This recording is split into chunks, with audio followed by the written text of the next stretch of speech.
something I was just meditating on. I meditate almost every day to help find my own direction and guidance and creativity. Things just come to me, and this just came to me. That the difference between good to great is so small. It's so small. I think about relationships I've been in that haven't even felt good. They felt like hell.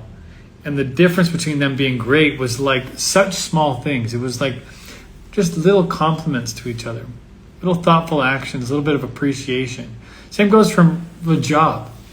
You know, we obsess about having the perfect relationship or the greatest job, when often a great job has more to do with just feeling a sense of purpose. You know, when my jobs have been okay, they've been good, they haven't been great, it's because, you know, they've given me some paycheck and I go there and I know some people and I know how to do my job. But what makes it great is when I know I'm making a difference, you know, when I feel fulfilled in what I'm doing and when I have connections with my colleagues. And I think the point I'm trying to make here is it's so easy to overemphasize the, I don't know how to call it, the not the drama, but the all the bells and whistles of having the best relationship or the best job. From the outside looking in, we see people like this. Oh, I want to be like them. You know, I had a coaching call a couple hours ago with one of my one-on-one clients, and we were discussing how easy it is to think the grass is always greener on the other side. You know, talk about being an enemy of greatness is having that perspective. But it's a normal perspective because we see someone doing something we'd like to be doing and we go, oh, maybe if I had their life, I'd be happier. And it's almost never the case. That's why I was so stupid when I first started doing this work. I met this person and she was like, you gotta show people your life is awesome. Just videotape yourself doing things and like make it so people want to be like you. And I was like, that sounds so gross. That sounds so weird. I'm just going to show that I have this great life and then people want to be like me and then they'll pay me to work with me. That sounds so inauthentic and manipulative. So yeah, this idea of good to great, I really love thinking about all the little things we can do that make a difference.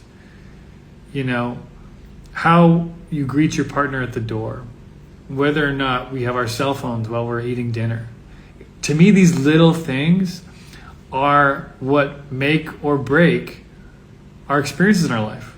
Whether it's our relationships or our work, getting an acknowledgement from a colleague or our boss, you know, taking a moment to have a break and rest. Like these little things in our life, we make them so inconsequential. And to me, they make up the fulfillment and joy of our life. You know, with my wife, I think about our best moments they're small. You know, when I'm sitting there and I'm kind of tired and maybe I've had a long day and she comes over and she just puts her arm around me. Just like, oh, yes. Or, you know, I see that she's thirsty and I just bring her a glass of water without her asking. And these little moments, they're just like, I feel safe, I feel supported. It's such a nice thing. And so I think one of the things I'd like to emphasize in this live is for us to think about those little things that we minimize that actually make up greatness. They make up great feelings. They make up a great sense of purpose in our work.